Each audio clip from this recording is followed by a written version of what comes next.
Up to Siman Chav Ches and the Mechaber. The Mechaber says, Chayav Adam L'mashish b'tefillin b'chol shah. You have to constantly be checking your tefillin. I don't mean checking as in by a cipher. Constantly touching the tefillin to make sure you don't forget it, because you're not a Mesiach Dash. So you don't forget you're wearing tefillin. B'mashish b'shel yad tchila. You touch the shel yad tchila because it's closer to you. And the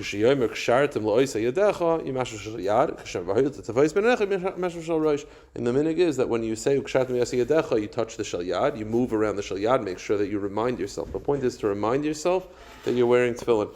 And throughout davening, there's a couple other places. I watched the Rabbi once daven Shachris. He would constantly, throughout daven, just at different points, just not even in the sitter, just constantly touch his tefillin to remind himself.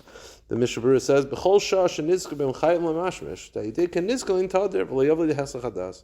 Also, practically, it's a good thing to check your tefillin. That way, you make sure that it's not in the wrong spot. The Mishnah Berurah does add that that's a practical component, but the ikar is to not have mesiach das. Now, the Mishnah Berurah says during Shemona Esrei you don't have to do this, because in Shemona Esrei you should be focused on Shemona Esrei, but the rest of the davening you should be constantly touching them. Shel yad first, because it's closer to you, it's closer to your hand, and aim of your normal mitzvahs, and then you touch the shel rosh.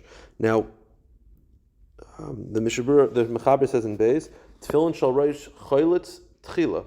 You take off the shel rosh first. Meshom dechsiv hayu taitafais beinei necha kol zman shebeinei necha yesh daim. Hayu taitafais is plural, which means when you're wearing the shel rosh, you always have to have the shel yad on. When you're wearing the shel yad, you're not wearing the shel rosh. So if you take off the shel yad tchila, you'll have a shel rosh. Without the shel yad, it's no good. You have to take off the shel rosh first.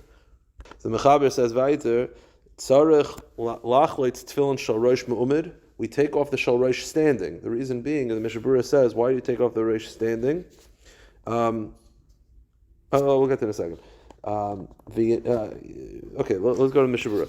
First, you take off chaylitz tchila. You take off the shel rosh. Achar shemesil gimel krichas be'etzba. But you first take off the 3 straps of the middle finger. Then you take off the shel rosh. Then the Mishnah Berurah says, you take off the shel rosh standing. Why? And also the shel yad, when you take off the middle 3 fingers, the middle finger, the 3 straps, do it standing. Why do you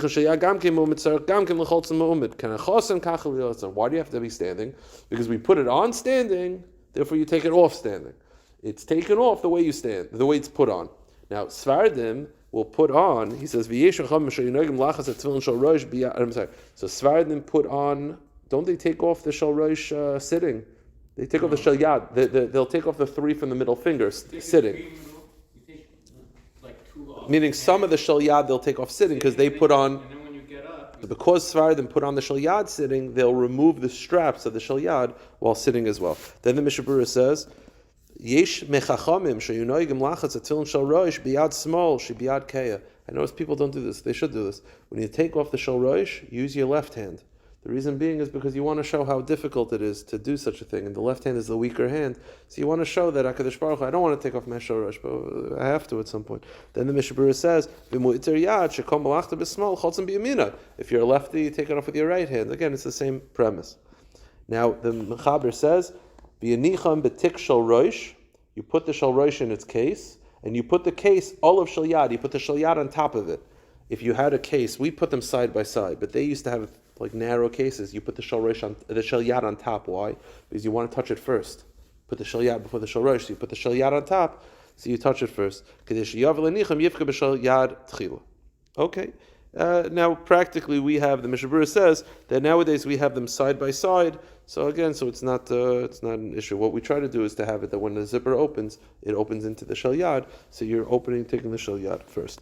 Now, Mishnah Berurah then adds also, you have to be careful not to swap the boxes of the shel yad and shel rosh. For us, it's not practical because the shel yad, the box is cut out a little bit so you could tell. But if you just have boxes that you can't tell, you have to put a sign, this is the shel rosh, this is the shel yad, because the shel rosh is more kedusha. So you don't want to use it for the shel yad because that would be going down in kedusha.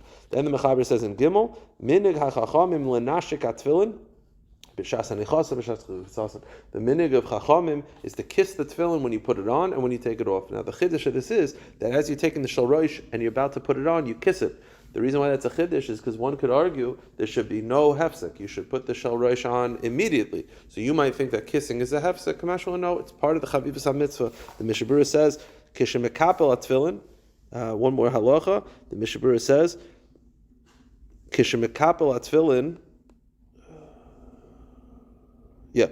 Lo yichrach haritzuas alabatim. When you wrap the shel rosh, the shel yad, don't wrap it on the top of the box. You wrap it on the sides, because the sides is called the titura. It's not as holy. The top of the box is very holy. You don't wrap on top of the box. Then the Mishnah Berurah says, "V'yesh noigim l'karchem b'knafayim," and some have the minhag to put it on both sides, like wings of a dove, which is a reference to the story of Elisha of Al-Kanafayim, which is not for now. It's a story of a miracle that took place with tefillin, comparing it to a dove.